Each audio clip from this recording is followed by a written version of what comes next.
A steel sign shaped like a star fell from a cafe roof and killed me before I could finish my coffee. When I opened my eyes, a real star was refusing to choose me in front of 1,000 students. My right hand rested on a crystal taller than my head. Blue light rolled inside it like water trapped in glass. Above the open arena, hundreds of constellations burned in the daylight. A lion made of red stars roared over one student. A crowned figure threw silent lightning over another. Every roar from the crowd struck my ears before I understood why I was standing there. Then a man in a silver robe shouted my name. Avel, keep your hand on the awakening crystal. The body knew him even when I did not. His name was Ivan. He controlled registration for the Heavenly Academy. The memories that had appeared with this body told me the rest. I had entered the academy at rank 30. I had won a full scholarship, a room in the East Tower, and 12 gold each month. Today, one constellation was supposed to choose me. Nothing happened. I looked up at the sky. The sky looked back with the warmth of a locked door. The crystal remained empty. A whisper ran through the seats. It grew into laughter. 1,000 students could laugh with surprising discipline. They sounded like geese watching someone fall into a pond. Ivan glanced at the bronze timer beside the crystal. Only 12 white marks had gone dark. The result is final, he announced. Nomi stood beside the record table. She wore the plain gray coat of the archive division and held a pen above an open ledger.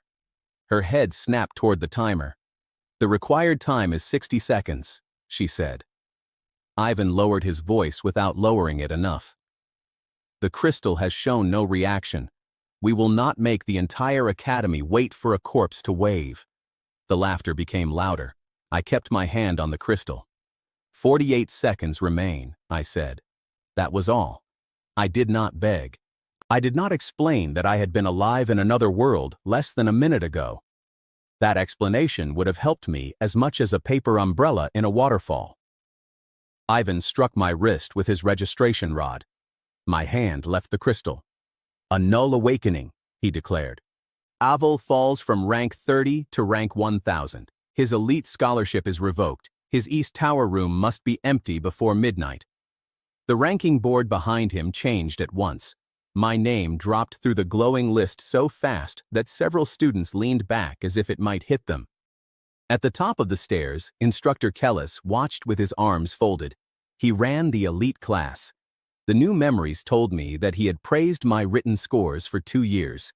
Now his face had the careful calm of a merchant finding mold on expensive bread. There is another matter, Kellis said. The scholarship fund advanced Avel 24 gold for this term. Since his admission was based on false potential, the academy will recover that amount. That was not a rule.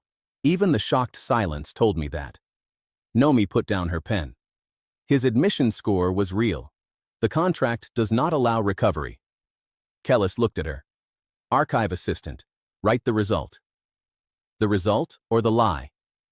The silence became so clean that I could hear a banner rope tapping a pole. I looked at Nomi properly for the first time. She had black hair tied behind her neck and ink on 2 fingers. Everyone else watched a failure. She watched the people who had created one. Kellis smiled. Write both if you enjoy cleaning storerooms. Nomi wrote something. Ivan tore the gold student badge from my coat and dropped a gray exit token into my palm.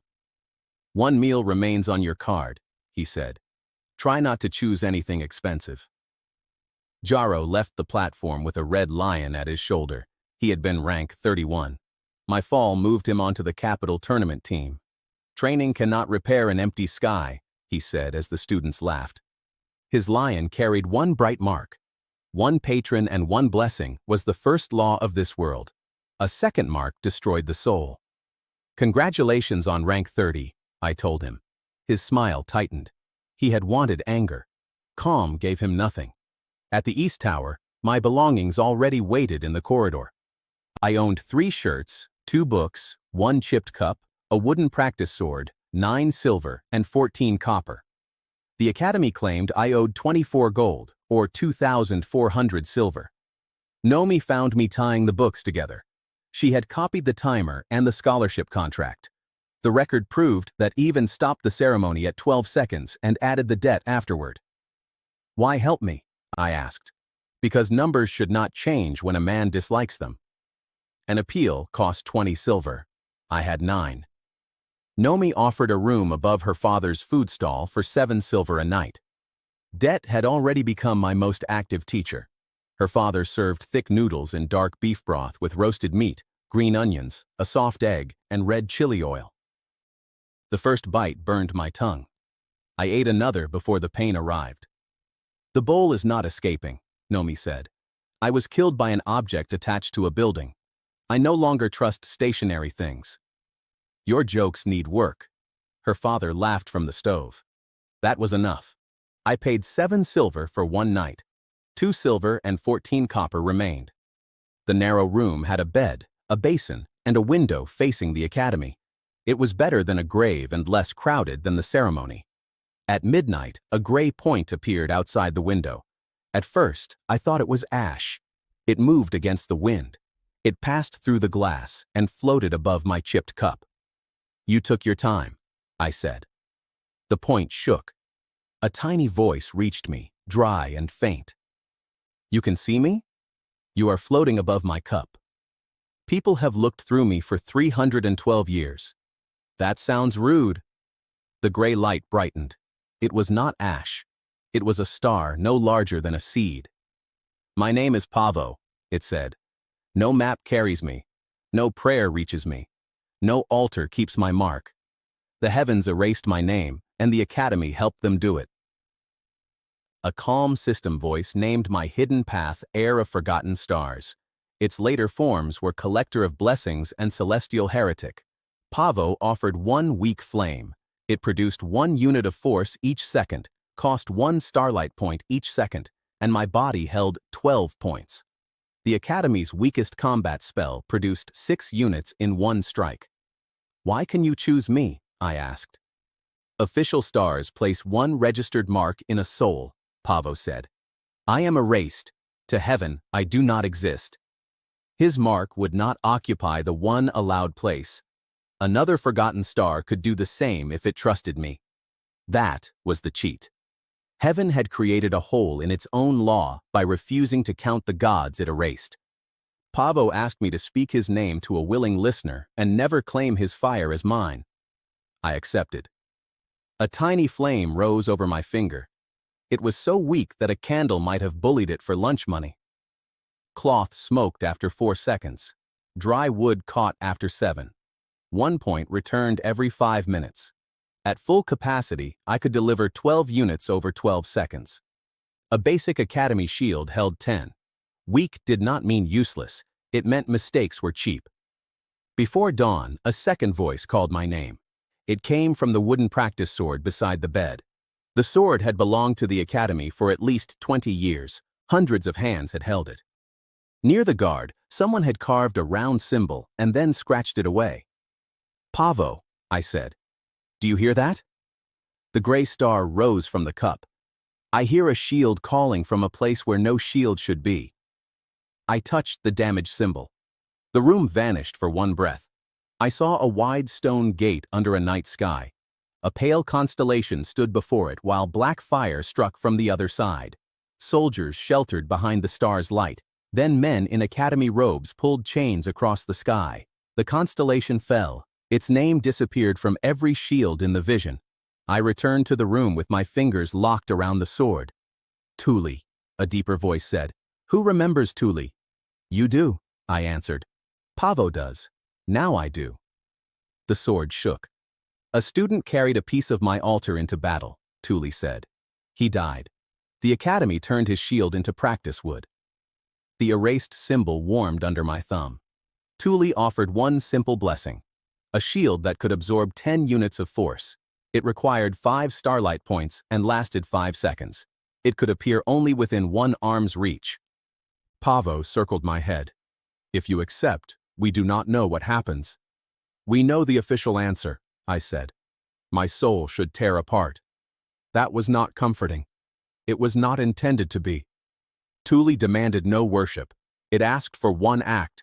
The sword had to block a real blow meant for someone else. Only then would the fragment believe I was not another collector wearing a polite face. At sunrise, I carried the sword back toward the academy. The appeal office opened before morning lessons. 30 rejected students waited outside. Some had weak patrons. Some had injuries. All of them needed Ivan's stamp. Nomi stood near the end of the line with 2 cups of hot tea. She gave me one. "You look worse," she said. "I learned magic. That usually improves the face." Mine was a weak lesson. Ivan arrived 10 minutes late. He wore a clean silver robe and carried the same registration rod. When he saw me, he sighed as if I were a stain that had learned to walk. "An appeal costs 20 silver, he said.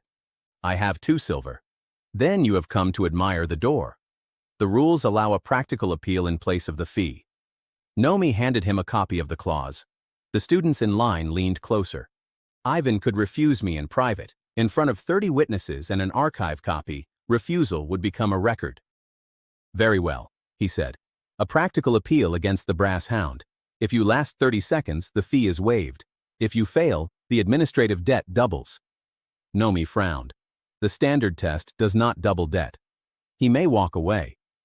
24 gold was already impossible. 48 gold was only a larger impossible number. "I accept," I said. The brass hound waited in a circular yard. It was a metal training beast with 20 points of endurance. Its bite produced 12 units of force. It was designed for awakened students at the lowest combat stage. I had a wooden sword and a flame that needed several seconds to warm breakfast. The gallery filled quickly. Students loved an easy defeat. It let them enjoy violence without the hard work of uncertainty. Ivan activated the hound. It lunged. I stepped aside.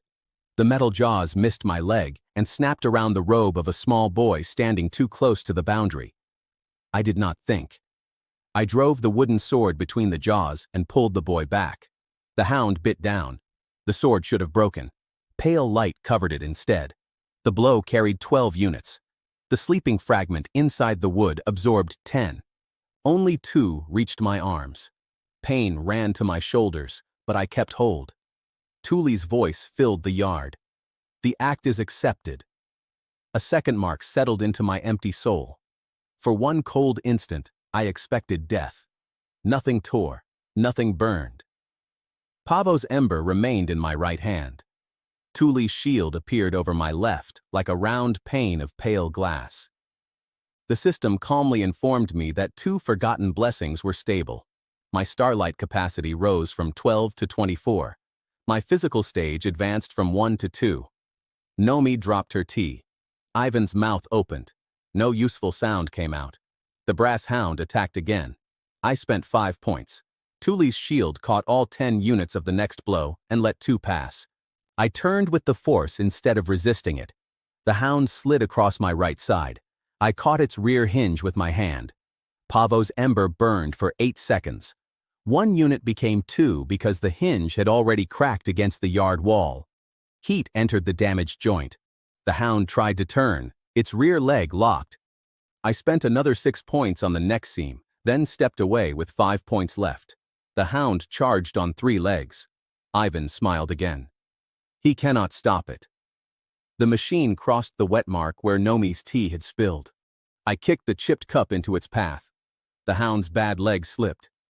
Its head struck the stone boundary with a force of 9 units. The heated neck seam split. The brass head rolled to Ivan's feet. The timer showed 27 seconds. For a moment, the yard was silent. Then the rejected students began shouting. They had expected a failure. Instead, the Academy's null student had destroyed a hound in less than 30 seconds with a wooden sword. The ranking board over the office flashed. My practical score rose from 0 to 18. My name climbed from rank 1000 to rank 812. It was not high. That made the reaction better. No one had ever seen an empty awakening climb at all. Ivan lifted his registration rod. "The test is invalid. He used an unregistered artifact." He struck at the wooden sword. I still had 5 points. Tuli's shield appeared between us. The rod hit the center. Its silver tip broke off, flew backward, and dropped into Ivan's open ink pot. Black ink covered his face and silver robe. The line of rejected students laughed. Even looked like an angry chimney that had received a government position. Nomi recovered first. She lifted the official record crystal from the table. The crystal recorded the entire test, she said. It also recorded Registrar Ivan attacking a student after the result. Ivan wiped ink from one eye. Give me that. 30 witnesses, I said. And the crystal. Choose which one you want to chase first. His hand stopped. The appeal fee was waived. The doubled debt vanished. Ivan had to pay 20 silver from the office compensation fund for the destroyed practice sword, because the record showed his rod breaking it after the test. I left the yard with 22 silver and 14 copper.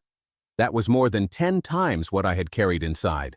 My physical stage had risen from 1 to 2. My rank had risen by 188 places. Strength, money, and status had all moved before breakfast. Kellis watched from an upper window. He did not look amused.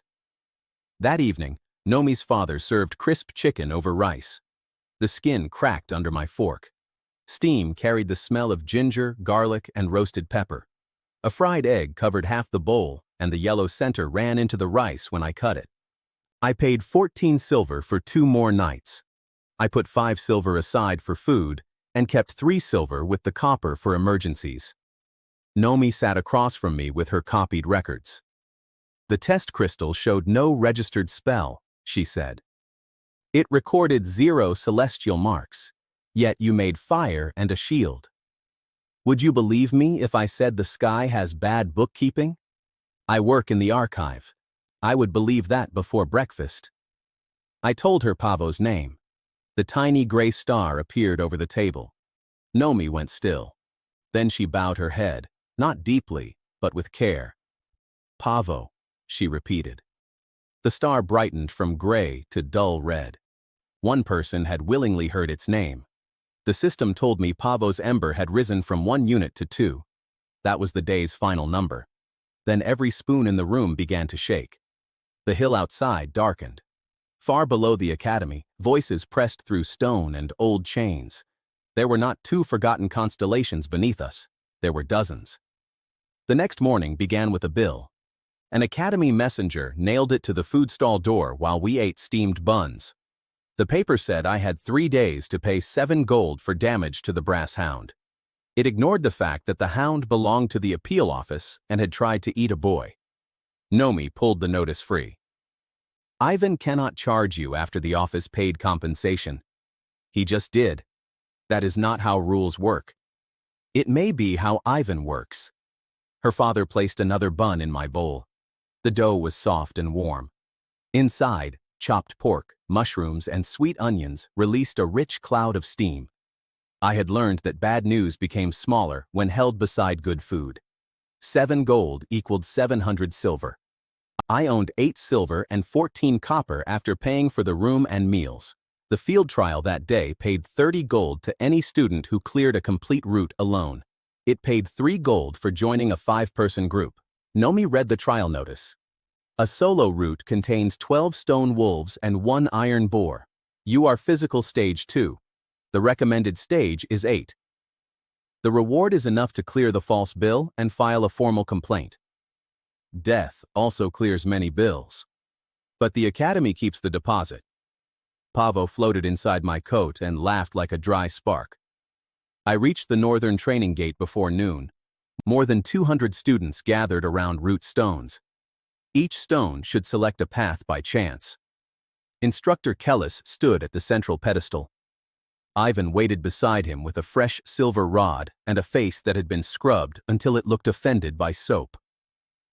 My arrival moved through the crowd as a wave of whispers. Rank 812, Jaro said from the front row. The board must be ill. His red lion lay at his feet. The creature opened one burning eye when it sensed Pavo, then looked away. Official stars could not see a forgotten mark. They felt only a gap where an answer should be. Kalis raised his hand. Avel has requested a solo route.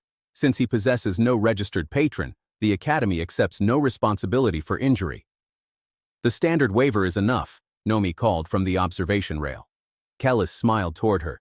You seem devoted to this case. I am devoted to accurate records. A charming way to remain poor. He touched my root stone before I could. A line flashed across its surface. The students nearest us stepped back. Route 13 had appeared.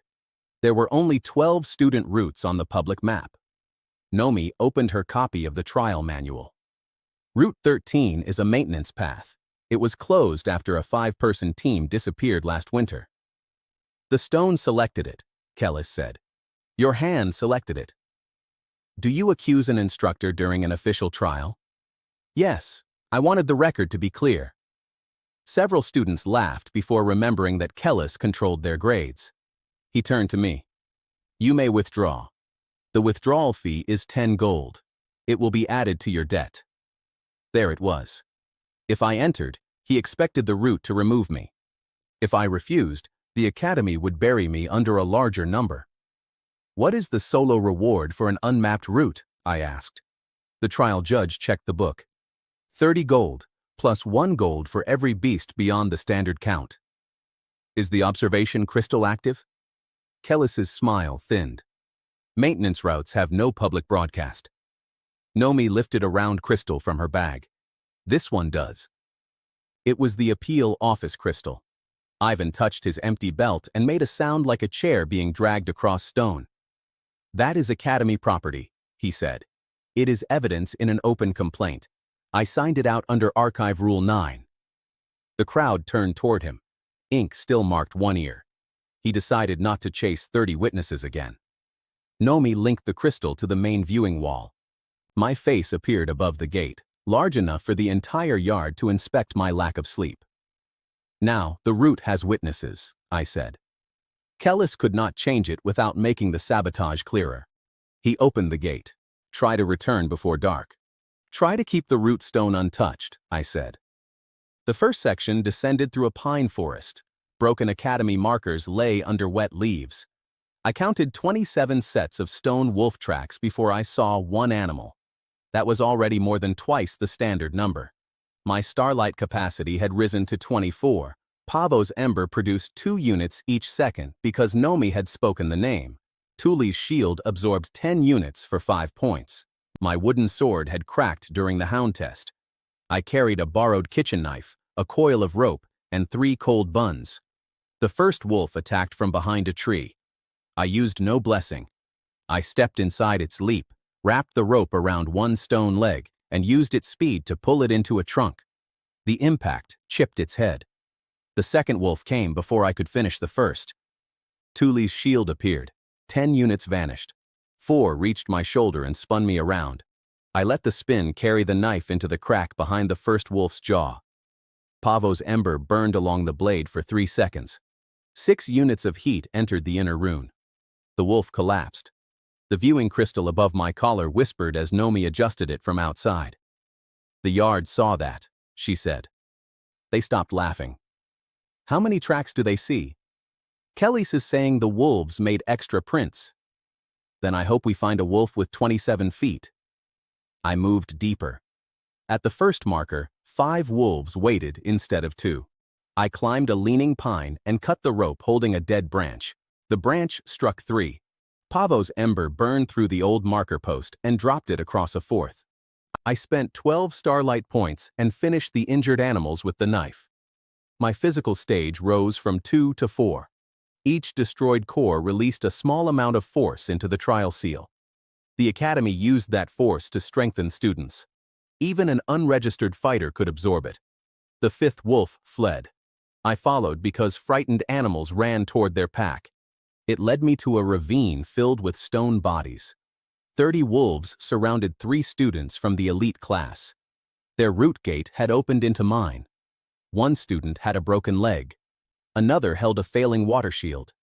The third was Jaro's friend, a boy who had laughed at my exit token the day before. "Avel," he shouted. "Help us!" The smart choice was to turn around.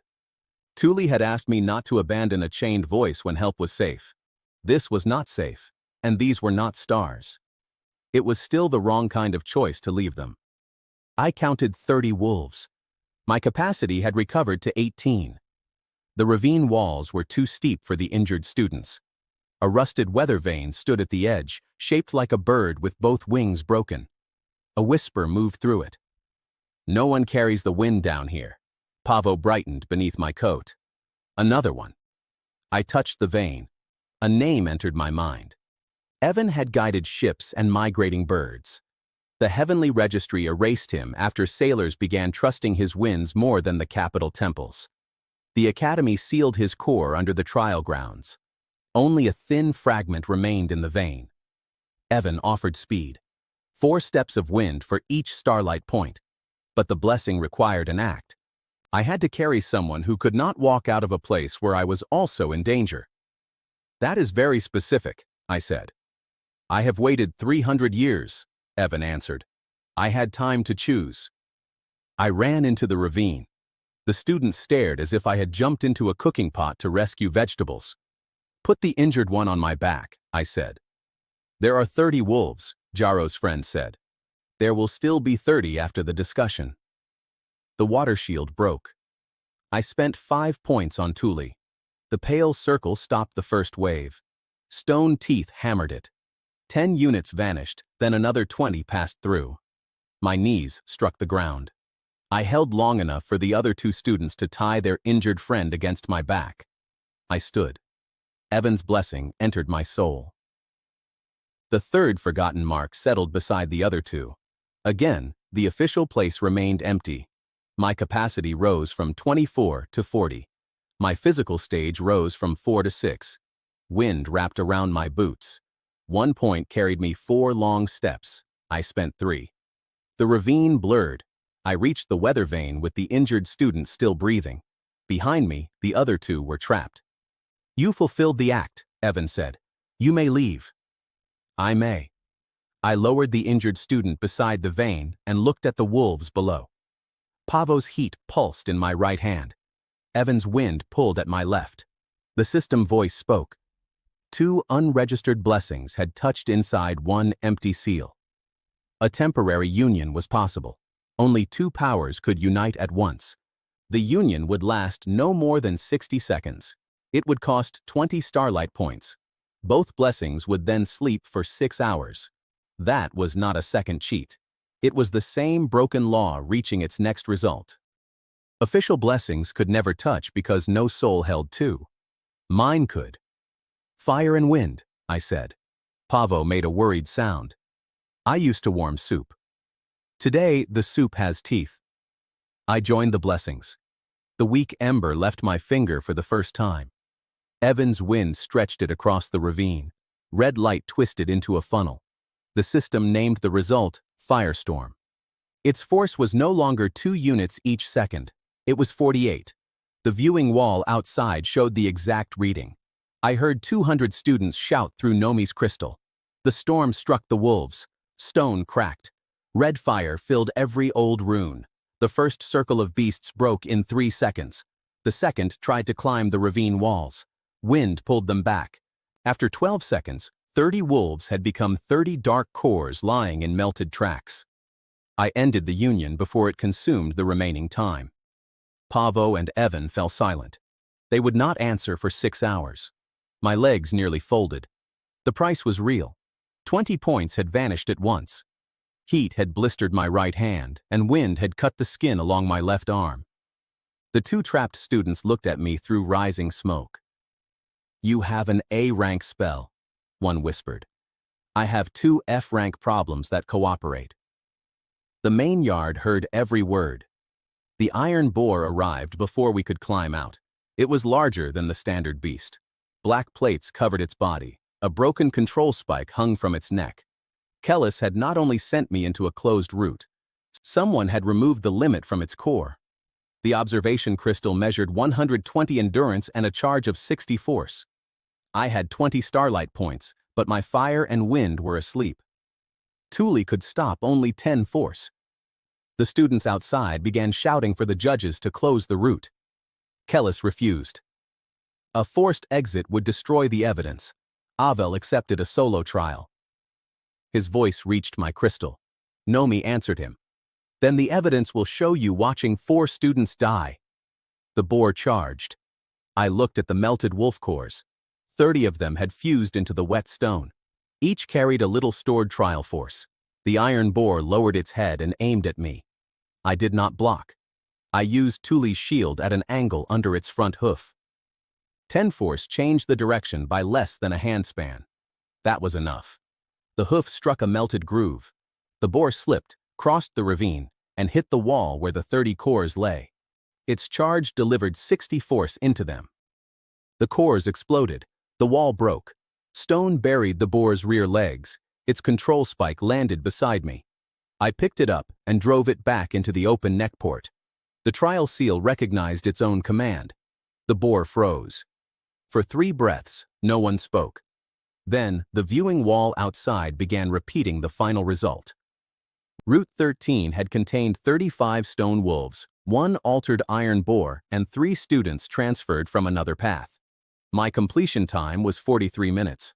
The previous maintenance record was 2 hours and 9 minutes, achieved by a team of 5 instructors. My physical stage rose from 6 to 9.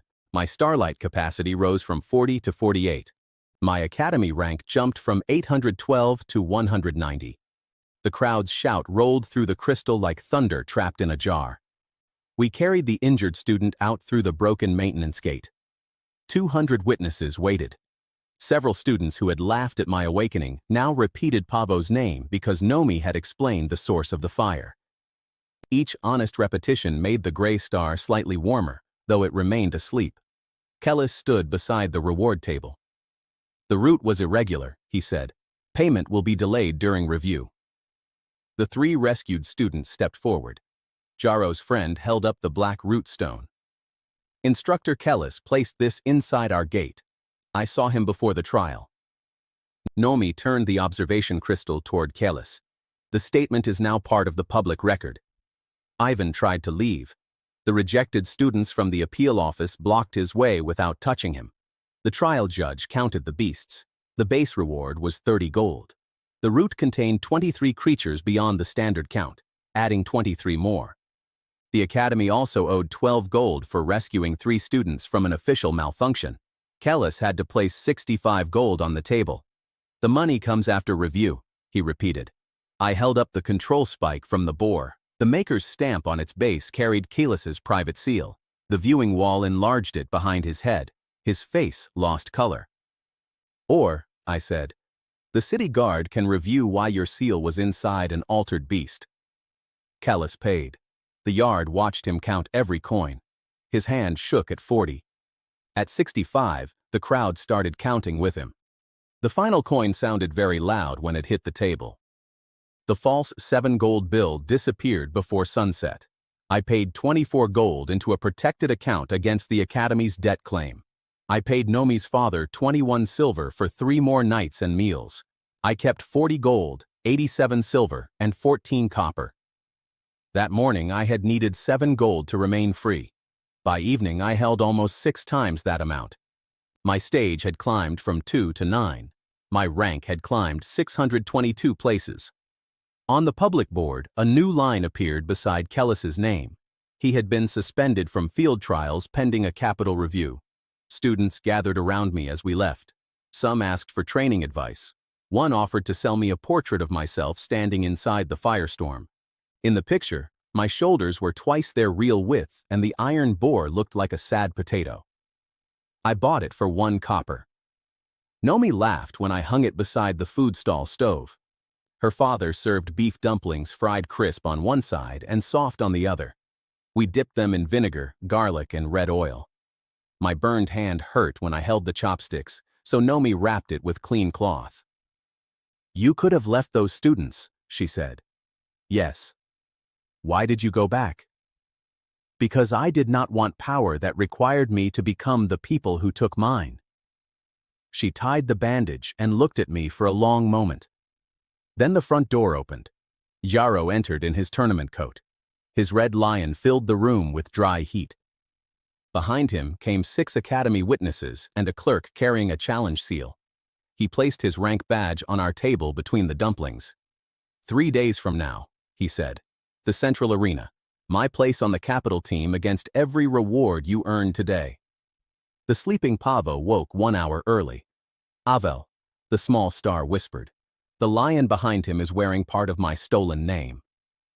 3 days later, the central arena sold out before sunrise. 10,000 people filled the stone seats. Another 50,000 watched through city mirrors. Merchants sold red lion masks at the gates. No one sold masks of me because the printers had expected me to die on Route 13. One merchant solved the problem by painting my name over the face of a famous baker. The result had a tall white hat. I bought one for Nomi. "I will destroy this," she said. "It cost 3 copper. Then I will destroy it carefully." We ate breakfast in the empty food stall before climbing the hill. Her father had made thick slices of bread soaked in egg and cream, browned in butter, and covered with apples cooked in honey. Salted bacon lay beside them. I had learned not to enter a dangerous arena hungry. A brave death was still a death, but a hungry death felt badly organized. My accessible money was 40 gold, 87 silver, and 11 copper. The Academy held another 24 gold in the protected account. The challenge seal covered all of it. If I lost, Jaro received the coins and my claim against the Academy. If he lost, I received his capital team place, 300 gold from his sponsor contract, and the return of my full scholarship. Nomi opened a thin archive file beside her plate. "I found Pavo's stolen name," she said. The Red Lion had not always been called the Red Lion of Victory. 300 years earlier, it had been Pavo's hearthbeast. The lion carried fire between winter villages. When the Heavenly Registry erased Pavo, the Academy cut away the small star's name and registered the beast under a capital patron. Pavo hovered over the file. The gray light trembled. "His name was Aurum," the star whispered. "He liked children. He was afraid of rain." "Can Jaro hear him?" I asked. "No, the new contract covered his memory." Nomi pointed to the arena plan. "The contract anchor is beneath the Eastern Victory pillar. If the pillar breaks, the lion will remember for a few seconds. Breaking an arena pillar is a crime. Only if you strike it. If Jaro strikes it, the repair comes from his sponsor deposit." I looked at her. "Numbers should remain accurate," she said. She had learned to weaponize paperwork. I found that attractive and chose not to say it while her father held a frying pan. Before registration, we crossed the old memorial court. Hundreds of broken weapons had been fixed into a wall.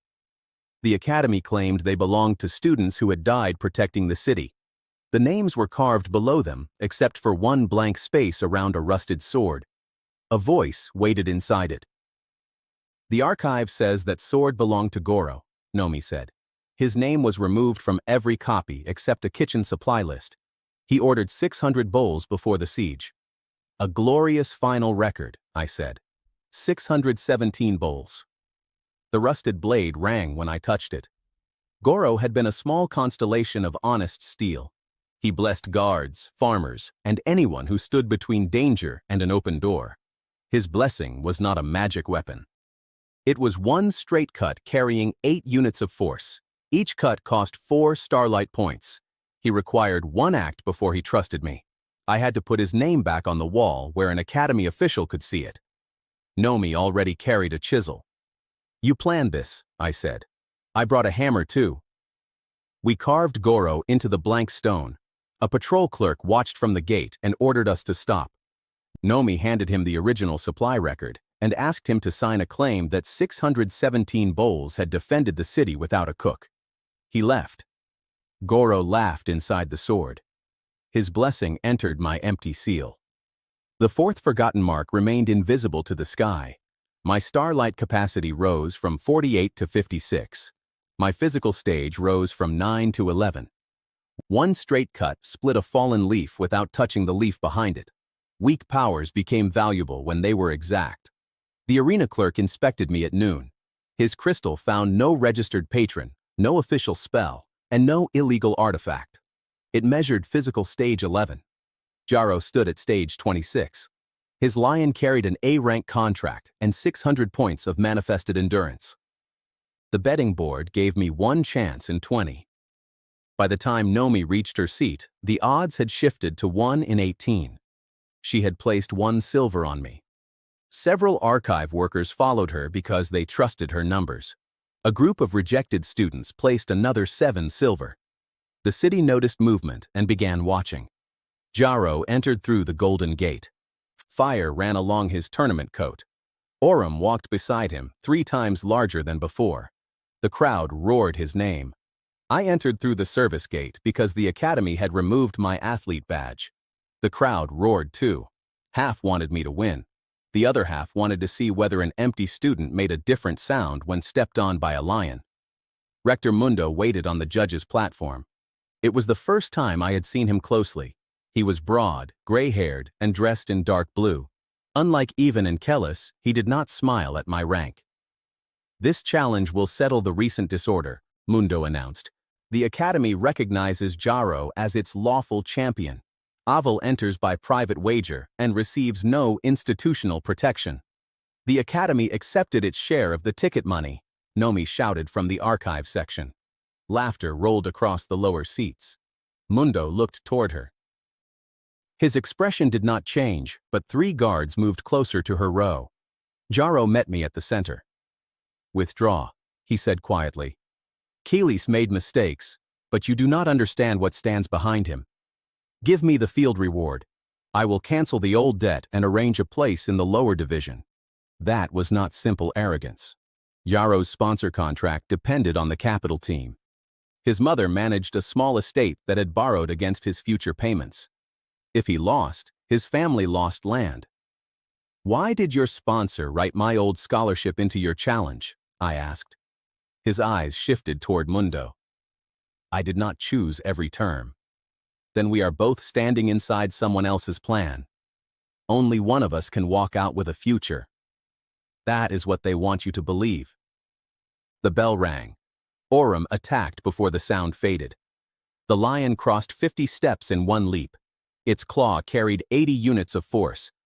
I spent 5 points on Tuli's shield. 10 units vanished. 70 threw me across the sand. The crowd shouted as I rolled. My ribs held, but pain burned along my back. Physical stage 11 was the only reason I remained conscious. Jaro did not celebrate. He sent the lion again. I used Evan's speed. 1 point carried me 4 steps left. Orum's claw missed and melted a line in the ground. I used another point, then another. The lion followed. Each escape moved me closer to the eastern victory pillar. Mundo saw it. "Jaro, pull back," he called. Jaro hesitated. That told me the pillar mattered more than Nomi's archive file had shown. I ran directly toward it. Orum opened its mouth. A cone of red fire struck the sand behind me with 100 units of force. I used Evan 3 times in quick succession. Wind tore one shoe and carried me past the pillar. Jaro redirected the blast too late. Fire hit the eastern base. The victory pillar cracked from bottom to top. The contract anchor inside it became visible. It was a red crystal wrapped in black wire. A tiny gray name had been cut from its center. Pavo screamed. Orum stopped. The huge lion turned toward the broken pillar. For 3 seconds, the new contract lost its hold. Memory entered its burning eyes. "Pavo," the beast said. The city mirrors carried the word to 50,000 viewers. Pavo's ember rose from 2 units to 4. Rector Mundo stood. "End the match. The challenger damaged Academy property." The judge beside him shook his head. Jaro's fire made the strike. Under arena law, the match continues. Nomi lifted the challenge contract for her entire section to see, and the sponsor pays for the pillar. The crowd laughed. Jaro's sponsor representative looked as if he had swallowed a hot coin. The black wire pulled tight again. Orum roared in pain and attacked me. I joined Tuli and Goro. 20 starlight points vanished. The Union formed a pale blade with a round guard. The system named it Guarded Edge.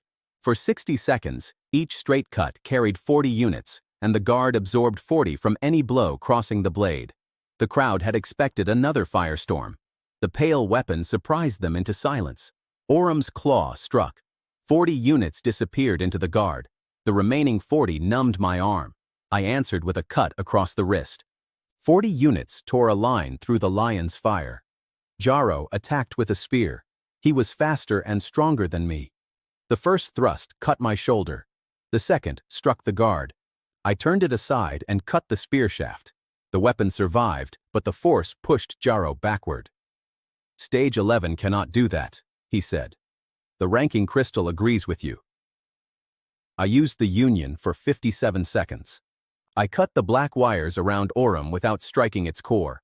Jaro understood after the third wire. You are trying to steal my patron. I am returning his memory. He drove the spear through my side. The last 3 seconds of guarded edge caught most of the force. The tip still entered below my ribs. I trapped the shaft under my arm and broke the fourth wire. The union ended. Tuli and Goro fell silent for 6 hours. Blood darkened my coat. My starlight had fallen from 56 to 25. Jaro still stood. Aurum retained more than 400 endurance. The betting board changed. My chance fell to 1 in 50. The audience began shouting for the healers. Mundo kept the arena barrier closed. Yield, Jaro said. His face had gone pale. You proved your point. Not yet. You cannot form the pale blade again. Correct. Pavo and Evan waited inside my seal. I had enough starlight for 1 more union and 5 points afterward. Jaro raised his spear. Aurum gathered fire. They attacked from opposite sides. I joined Ember and Wind. Firestorm opened around me. Pavo's increased Ember changed the result. The system measured 96 units of force each second. The vortex caught Jaro's spear and threw it into the arena roof. It wrapped around Aurum without burning the lion's heart. Wind pulled every remaining black wire away from the contract crystal. Pavo's fire melted them. Aurum roared once. Then he turned. Jaro stood beneath the red lion, certain that his patron would attack me. 50,000 viewers watched Aurum lower one paw onto Jaro's tournament coat and press him gently into the sand. Only his head remained visible. He looked like an angry plant. The laughter shook dust from the cracked pillar. Aurum did not injure him. The lion held him still while the firestorm lifted the contract crystal from the pillar and placed it before the judges. The cut name was visible to every mirror. Pavo, Aurum said again. Thousands repeated it. The gray star inside my seal became red gold. The firestorm ended after 41 seconds. Pavo and Evan fell asleep. My starlight dropped to 5. I remained standing because falling before the judge spoke felt financially unwise. Jaro could not move. His own patron had pinned him. His spear hung from the roof. His sponsor's victory banner tore loose, floated down, and covered his head. The judge counted to 10. Aval wins. The arena became a wall of sound. The ranking board rose over the sand. My physical stage advanced from 11 to 20. My starlight capacity rose from 56 to 64. My academy rank moved from 190 to 18. The system voice named my new class form. I was no longer only an heir of forgotten stars. I had become a collector of blessings. 300 gold transferred from the sponsor contract. My 12 gold monthly scholarship returned. The protected 24 gold was released, and the academy canceled its debt claim. I received the final place on the capital team. Strength, money, and status rose together. The mirrors repeated the exact numbers until even people in the highest seats knew them. Mundo descended to the arena floor. He looked at the exposed contract crystal, then at me. You do not understand what you released, he said. A lion. A name. Names are worse. Jaro pulled the banner from his face. He could have blamed me. Instead, he looked at the black wires around the crystal. Did the academy know? He asked Mundo. Mundo did not answer. That silence humiliated him more than shouting could have done. 10,000 people heard it. Jaro rose with Aurum beside him. His sponsor contract had broken, but the lion remained voluntarily. Jaro bowed to Pavo, then to me. You won, he said. I will pay what follows. He walked out through the service gate. The crowd parted for him. He had lost his rank, money, and public certainty, but he had gained a patron who remembered him. I did not call that nothing. That night, The food stall could not hold everyone who wanted to eat near the new rank 18 student. Nomi's father closed the front door and served only the four of us. Jaro sat at one end of the table with a bruise across his face. Orem lay under the window while Pavo slept between his paws. We ate slow-cooked beef with potatoes, carrots, and onions. The meat fell apart under a spoon. Thick gravy soaked into warm bread. Nomi brought a honey cake from the oven, and her father placed 18 small berries on top in honor of my rank. "Do not reach rank 1, he said. "The cake will look empty." Nomi cut me the first piece. Her hand rested beside mine for one quiet second. Then the floor moved. Every cup jumped.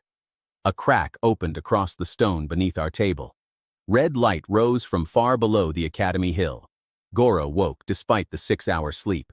Tuli shouted a warning. Evan's wind died against an invisible wall. The forgotten voices beneath the academy cried out together. Someone was tightening their chains.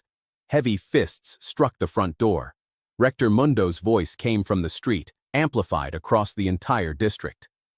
Avel is charged with celestial theft, destruction of academy seals, and an attack on the city barrier. By my authority, rank 18 is under arrest. I opened the door before Mundo's guards could break it. 20 armored officers filled the street. Blue chains hung from their hands. Neighbors watched from windows. Students crowded both ends of the road. Mundo had made the arrest public because he wanted my new status to collapse as loudly as it had risen. 4 blessings remained asleep. Fighting would have lasted less time than the honey taste in my mouth. "I will come," I said. "Read the charges again for the record crystal." Mundo's eyes moved to Nomi. She held the same round crystal at her side. "The record is not yours to control," he said. "Then control your words," she answered. One guard reached for her. Jaro stepped between them. Orem showed his teeth. The guard remembered that the Red Lion no longer obeyed an academy contract and found a different place for his hand. Mundo ordered the chains placed around my wrists. The metal crushed my recovered starlight to 14 usable points and slowed recovery from 1 point every 5 minutes to 1 every hour. He wanted me weak, not dead. The officers marched me uphill. People followed. By the main gate, the crowd had grown to more than 1,000. The public ranking board still showed me at 18. Mundo raised his staff and removed my name. "Pending judgment, Avel has no academy rank," he announced. My name vanished. The same students who had shouted for me in the arena fell silent. Status could disappear faster than a dropped plate. The sound afterward was similar too. I looked at Mundo. "You forgot the debt." "What?" "When your people remove my status, they usually add a bill." Someone in the crowd laughed. Then 50 did. Mundo continued walking.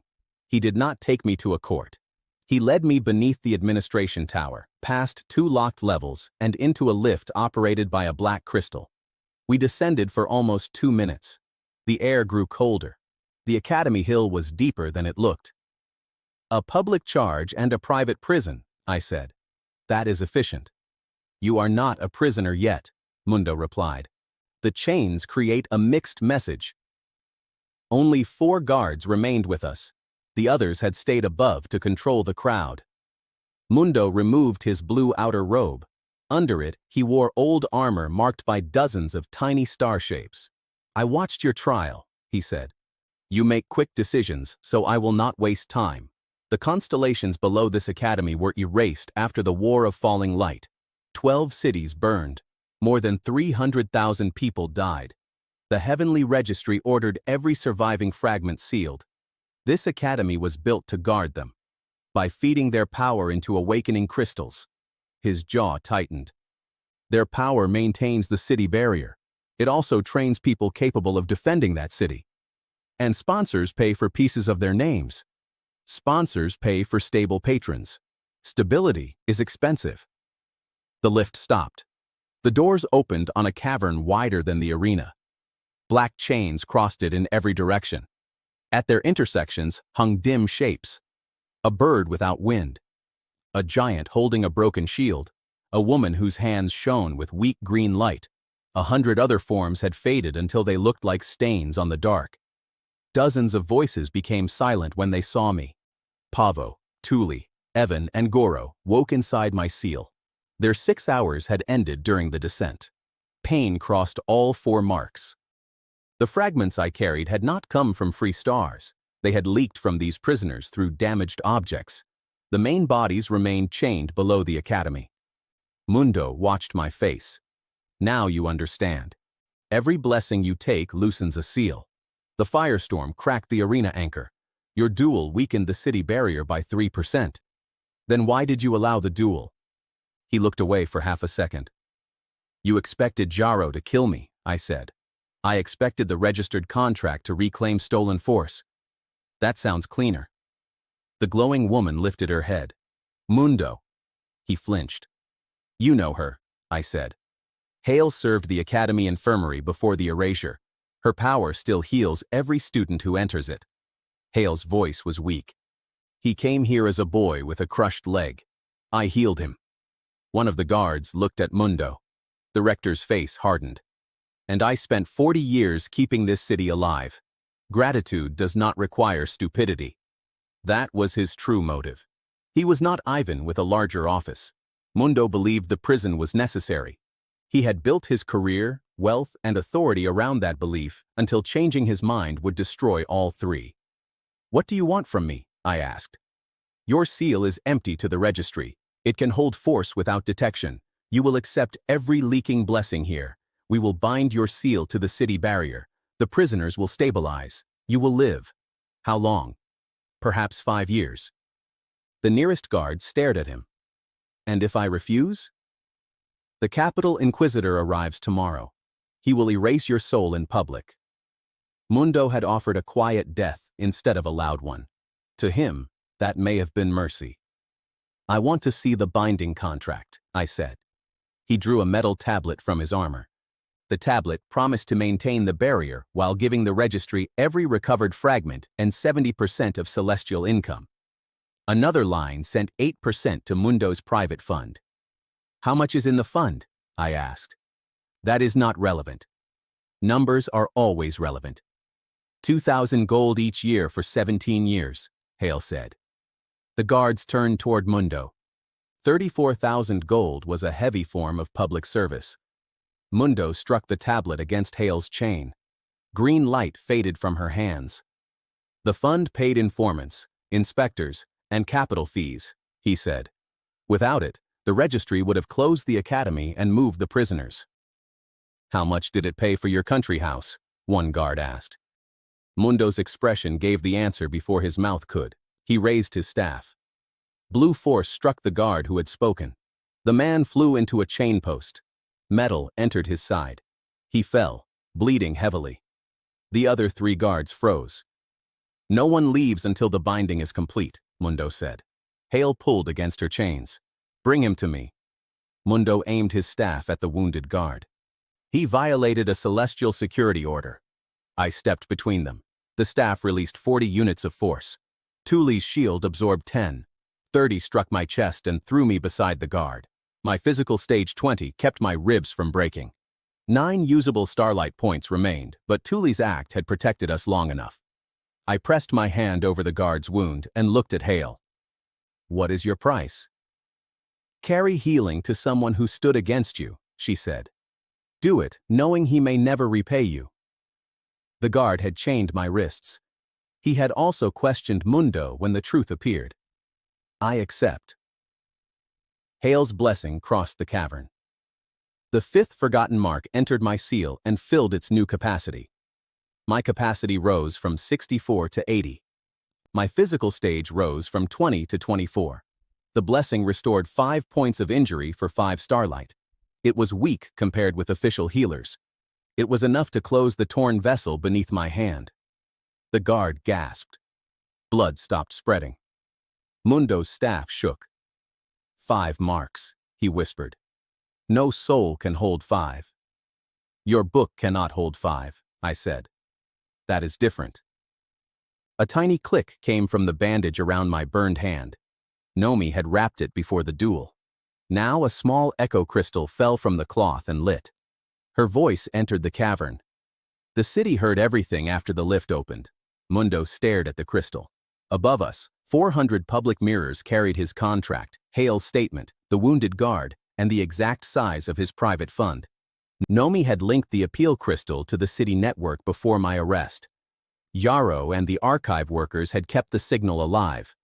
Mundo swung his staff at the echo crystal. I used Evan's wind. 4 steps pulled me aside. The blow hit the prison tablet instead. The tablet split. Every chain in the cavern tightened. The academy shook. Dust fell from the ceiling.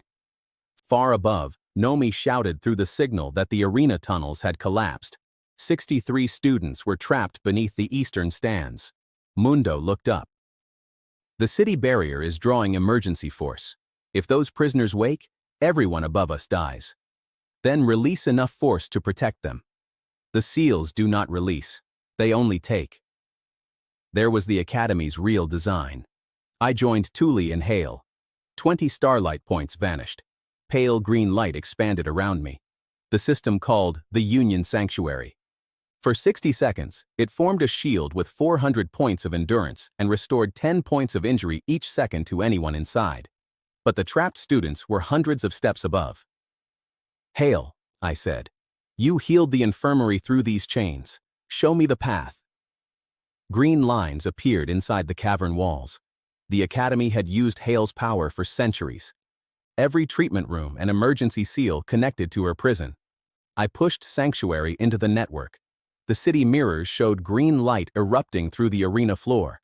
It covered the 63 trapped students. Broken bones straightened. Falling stones stopped against a pale dome. The endurance reading fell from 400 to 300, then 200, then 80. The last student crawled free with 12 points remaining. 10,000 people outside the Academy saw Hale's forgotten name appear across every infirmary door. They began to say it. Hale's chained form lifted her head. Green returned to her eyes. Sanctuary ended. Thule and Hale fell asleep for 6 hours. My remaining starlight stood at 55. Mundo looked toward the lift. The 3 uninjured guards moved between him and the door. "Stand down," one said. "The city council is watching." The city council does not understand celestial war. Mundo pressed both hands to his armor. The dozens of star shapes across it opened. Chains pulled force from every prisoner. Blue armor grew around him until he stood twice as tall. The system measured physical stage 60. 40 forgotten constellations powered the shell.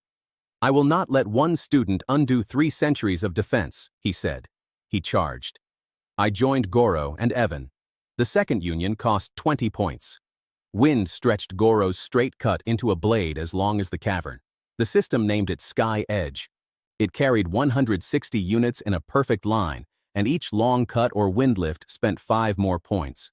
Mundo's armor held more than 1,000 endurance. Striking him would fail. I cut the chain behind him. One perfect line passed through 7 black links. The armor lost 8 stars. Mundo slowed. He struck the floor. A wave of 200 force crossed the cavern. Evan's wind lifted me over it. The guards were not fast enough. I turned Sky Edge downward and cut a circle around them. The stone inside the circle rose on a cushion of wind while the wave passed beneath. The public mirrors caught it. The rescued students saw the same man accused of attacking their barrier protect Mundo's own guards. My rank returned to the city board without Academy permission. It appeared at 12. Mundo saw the number reflected in his armor. "Ranks are not truth," he said. "We agree on something." He tore a chain from the wall and swung it.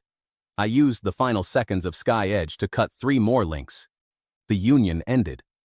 Goro and Evan fell silent. Mundo still had 800 endurance. I had 15 starlight points and only Pavo awake. The rector laughed once.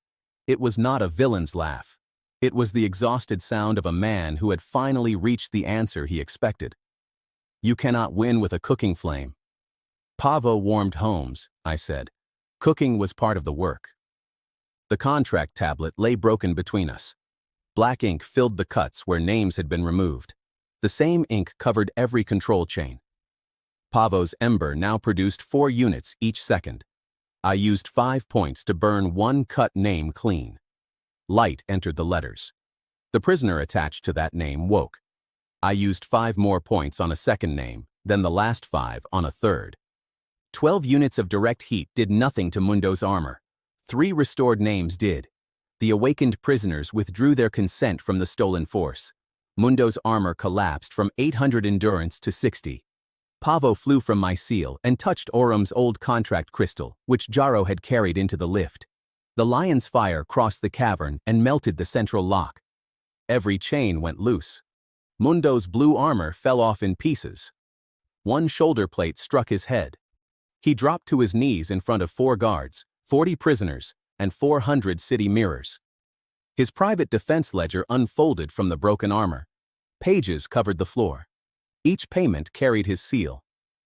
Nomi read the totals aloud over the network. The crowd above counted with her. At 34,000 gold, Mundo lowered his head. The city council removed him before he could stand. His rank, title, and control of the barrier vanished on every public board. Guards who had entered as his officers led him toward the lift. "When the capital comes," he told me, "you will wish I had bound you. Perhaps. But I will make that mistake myself." The freed chains did not break. The constellations were still weak, and the city barrier still needed power. We changed the direction instead. Each star could now choose how much force to lend. The barrier stabilized at 97%, then rose to 100 when the rescued students began repeating Hale's name. My physical stage climbed from 24 to 35. My capacity rose from 80 to 100. The city board placed me at rank 3. The council froze Mundo's private fund. 1,000 gold became immediate compensation for the false debt, attempted binding, and field sabotage. Another 5,000 went to the Forgotten Constellations Restoration Fund. I received a piece of star metal from the broken central lock. It was worth at least 400 gold, but I did not sell it. By sunrise, my total protected funds stood at 1,364 gold, 87 silver, and 11 copper. 5 days earlier, I had owned 9 silver and 14 copper. The Academy Infirmary served breakfast to everyone who had survived the collapse. I sat on a narrow bed with my chest wrapped in bandages. Nomi brought chicken soup with soft rice, carrots, and small pieces of ginger. The broth was clear and hot. Fresh bread waited beside it with salted butter melting into the center. "You hid a crystal in my bandage," I said. "You went quietly with 20 guards. I assumed you had a plan." "My plan was to learn where they took me. That is half a plan. You supplied the expensive half." She fed me 1 spoonful because both my hands were burned. I could have managed. I did not tell her. Outside, students painted Pavo, Tuli, Evan, Goro, and Hale onto a new sky map. For the first time in 3 centuries, the 5 names appeared over the academy. Then, daylight turned gold. A white ship descended through the clouds. Its shadow covered the entire hill. 100 capital soldiers stood along its rails. At the bow waited a thin man in a white coat, surrounded by a perfect ring of sunlight. Savi, chief inquisitor of the Heavenly Registry, spoke once. Every mirror in the city carried his voice. "By order of the Celestial Court, all academy ranks and accounts connected to Avel are frozen. At noon tomorrow, the celestial heretic will be judged before the world." The system voice answered inside my mind. The final form of my class had opened. The final form was called Celestial Heretic. It gave me no new fire, shield, wind, blade, or healing. It did not raise my stage. It changed one permission. I could speak the true name of a forgotten constellation through any public celestial mirror that carried my own voice. The class was not a weapon. It was a way to make hiding expensive. Savi built a white court over the arena and linked it to every registered mirror in the kingdom. More than 200,000 people would watch. Before sunrise, Nomi's father made eggs with tomatoes, peppers, and white cheese. We pulled warm flatbread through the sauce, while Pavo explained that Savi carried the light of Zeno, the throne that had ordered the erasures. Nomi's records placed Savi at physical stage 80. His solar ring held 2,000 endurance and restored 50 each second in daylight. I was stage 35 with 100 starlight. Can you win? Her father asked. Not by producing a larger number. He gave me another egg. I accepted the tactical support. Nomi had found the oldest celestial law. A divine name survived while one free mind remembered it. The registry could erase books and maps, but not willing memory. The court mirrors could carry my voice if Savvy first permitted the forbidden names as evidence. Powerful men often enjoyed hearing evidence they planned to dismiss. At noon, the White Court held 10,000 local witnesses. The city mirrors filled the streets with more. The capital network carried Savi's sunlight across the kingdom. I entered without chains. Savi wanted everyone to see that I posed no threat. My academy rank remained blank. My money remained frozen. The public board listed my class as unregistered criminal. Ivan stood among the capital witnesses in a clean robe. Kaylee stood beside him under suspension guard. Mundo sat in a sealed chair before the judges. The latter had gathered in one place to watch its highest step crush me. Nomi waited at the archive desk.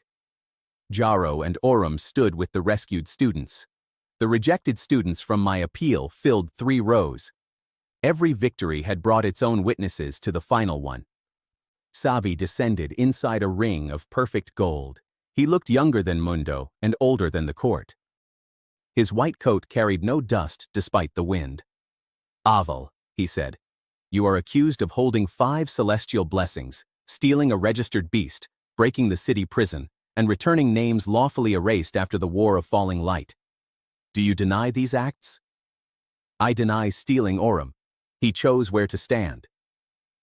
The lion walked from Jaro's side to Pavo, lowered his head, then returned to Jaro. Several capital judges shifted in their seats. Savi continued. Voluntary behavior by a damaged fragment has no legal weight. Then why does your law describe it as stolen?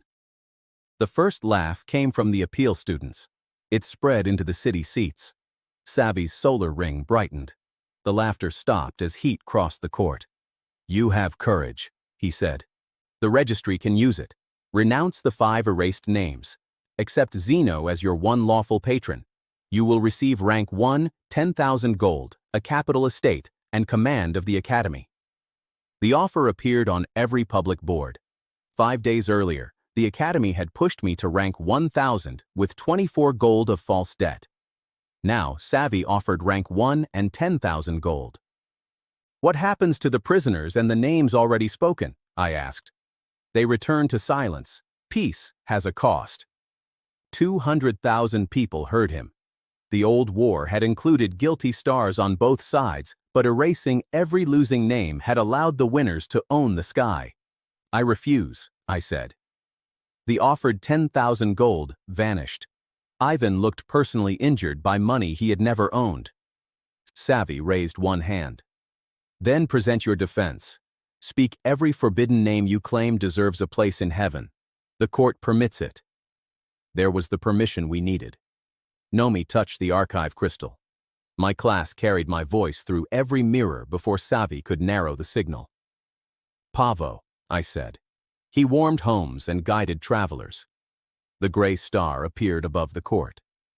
Tuli, he held a gate while civilians escaped. A pale shield formed in the sky. Evan, he guided ships and migrating birds. Wind crossed the white banners.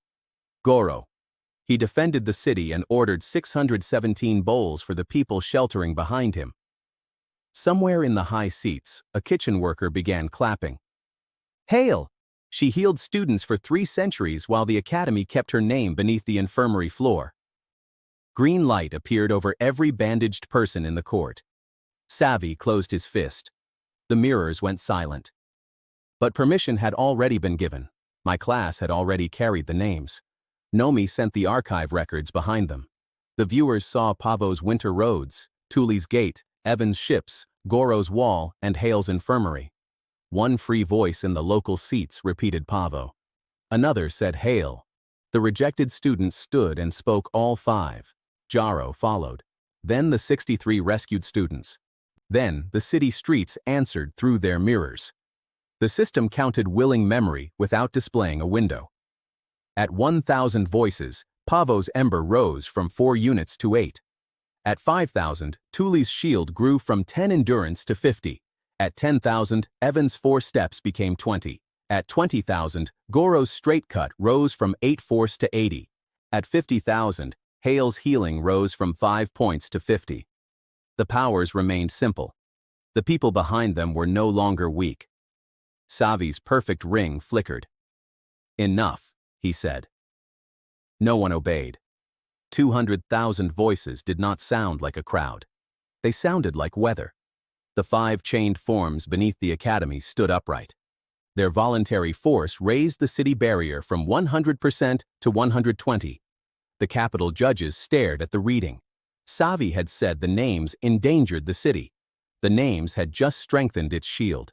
The public board changed my class from unregistered criminal to celestial heretic. My rank remained blank, but the word criminal disappeared. Ivan tried to move behind a taller witness. The city mirror enlarged him by accident. Ink had returned to one ear. The audience laughed before the image changed. Savi looked at the judges. Memory does not erase history. These beings began a war. Pavo floated forward. Zeno began it. The small star's voice reached every mirror through me. Nomi placed the oldest war record on the court table. Zeno had demanded 70% of every prayer gathered by lesser stars. Pavo and others refused. The first attack came from the registered throne. The registry had erased the side that lost and written peace over the reason. Savi read the seal on the record. He knew it was real. "The truth does not make release safe," he said. "Power without control always becomes war."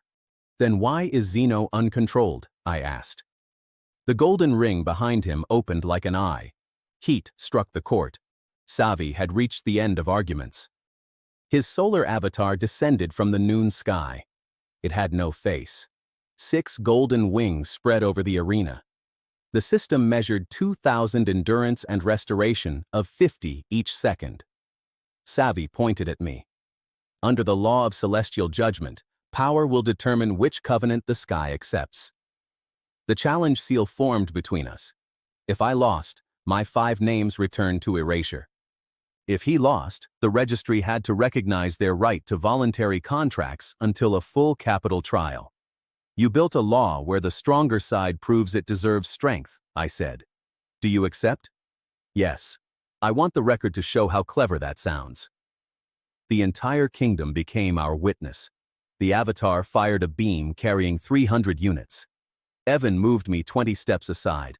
I joined him with Pavo, creating a firestorm of 320 force each second. Sunlight repaired the avatar until I sent the storm upward. It turned Savi's reflective roof panels toward the sky and dropped the arena into shadow.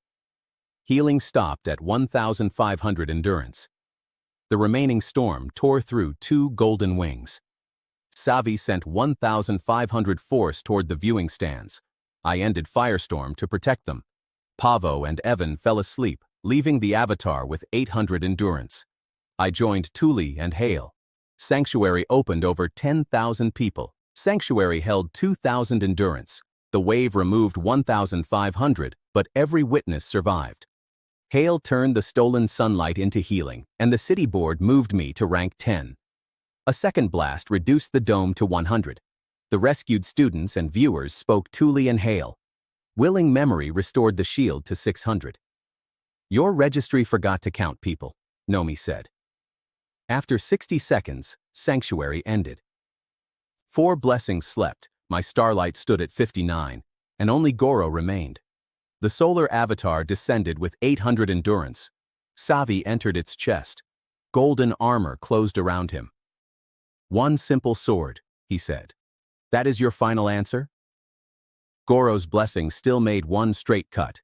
Its force had risen to 80. Even 10 cuts would fail against the armor, and Savi would not stand still for them. I looked at the challenge seal floating between us. Goro had never promised to cut armor. He promised an honest line. I stepped forward. Savi's first blow carried 400 force. I let it pass my head by less than 1 finger. The second broke the stone behind me. The third struck my shoulder and turned my left arm numb. The crowd shouted my name. I listened for Nomi instead. The seal has 3 layers, she called. Force, ownership, consent. Savi attacked again. I used no speed. Evan was asleep. I moved before the golden fist began, reading the turn of Savi's hip. It missed. I reached the challenge seal. Goro's straight cut entered the first layer. 80 force broke the line marked ownership. The solar avatar shook. Savi had not borrowed Zeno's light through a voluntary blessing. His office owned a portion of the contract, while the registry compelled the patron fragment to obey. The strongest official in the court was using the same forced power he condemned below the academy. The mirrors enlarged the broken line. Forgery, Savi said. Your seal, Nomi answered. Your signature. I used Goro again. The second straight cut broke the force layer. The avatar lost 600 endurance at once. Only 200 remained. Savi tried to close the final layer with both hands.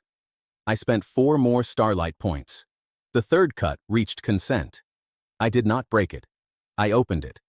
The fragment of Zeno's light received a choice for the first time in 3 centuries. It left Savi. The golden avatar vanished. His perfect ring fell into the sand in 2 smoking halves. His white coat had lost both sleeves during the fight. Without celestial light, he was a thin man standing in front of 10,000 witnesses with 1 burned eyebrow. Goro placed the flat of a simple blade against his chest. Savi stepped backward, caught his boot inside the fallen ring, and dropped to 1 knee. The challenge seal recorded surrender. For 1 long second, the entire court remained silent. Then every mirror announced my victory. The sound from the city reached the arena after the local crowd had already begun. 2 waves of cheering met over the Academy Hill. My physical stage rose from 35 to 50. My starlight capacity rose from 100 to 120. My public rank moved from 10 to 1. The 5 forgotten names received legal protection until the capital trial. The order freezing my accounts broke with the challenge seal. My 1,364 gold returned. The city added 3,000 gold from the seized defense fund to establish a free Constellation archive. The Academy granted the old Northern Observatory as its home. The public boards repeated everything. 5 days earlier, my crystal had been empty. My rank had fallen from 30 to 1,000, and my balance had been 9 silver. Now I was rank 1, stage 50, with 120 starlight capacity and responsibility for more than 4,000 gold. I preferred the 9 silver. It had required less accounting. Savi remained on 1 knee. The challenge demanded that he recognize the 5 names aloud. He looked at the capital judges. No one rescued him. He looked at the kingdom mirrors. No one looked away. Pavo, he said. The small red gold star brightened. Tuli, Evan, Goro, Hale. The highest inquisitor had come to erase them. Instead, he became the final witness required to protect them. Evan lost his registration office before sunset. The appeal students watched him remove his own name from the door. Kellis lost his elite post and had to repay the field trial fund. Jaro received a new voluntary contract with Orem and returned to the capital team at rank 21. Mundo faced a city court with 34,000 gold of questions waiting for him. The academy itself remained. Its rules changed in public. Awakening crystals now waited the full 60 seconds. Empty results received an appeal without payment. Every celestial contract displayed the patron's original name and consent. That evening, the Northern Observatory became my home. It had a round roof, 3 dusty rooms, and a telescope large enough to frighten the furniture.